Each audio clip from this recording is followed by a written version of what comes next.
Pasar Grosir Butung Makassar mulai dipadati warga untuk berbelanja kebutuhan Lebaran. Ribuan orang pun datang untuk berbelanja kebutuhan Lebaran setiap harinya. Lonjakan jumlah pengunjung di Pasar Grosir Butung Makassar mulai terasa saat memasuki minggu ketiga Ramadan. Pengunjung pasar ini bahkan bisa mencapai ribuan setiap harinya. Mereka datang dari berbagai daerah berbelanja kebutuhan Lebaran.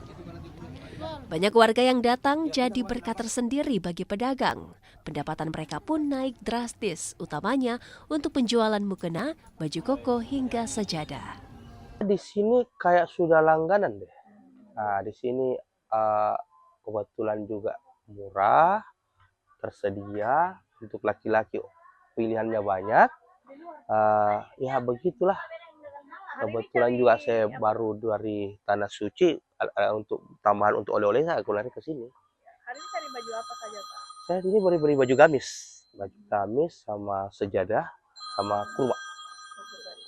Kalau dia dari sini harga-harga berapa yang kita cek? Lumayan sih, artinya boleh bersaing lah sama kualitas yang lebih tinggi lah. Alhamdulillah dari segi kuantiti jumlah pembeli, alhamdulillah luar biasa, sangatlah istilahnya ada kenaikan lah. Berapa kenaikannya? Ya biasanya kalau bisa sampai 200% bisa naik. Ya. Kalau untuk ininya omsetnya bagaimana? Ya, omsetnya itu tadi kalau secara ini kan biasanya itu kalau secara omset yang mau ditanya kalau di grosir banyak omsetnya luar biasa ya. Cuma ini lebih utama di eceran aja. Iya, di grosiran agak kurang ini tahun ini. Berapa kenaikan penjualannya kalau sekarang? Kalau sekarang ini kurang lebih 200% lah. Iya, iya. Berapa piece per hari misalnya? Tergantung sih, kadang mungkin sampai 1000 lembar. Tidak menentukan, kurang lebih 1000 lembar per hari.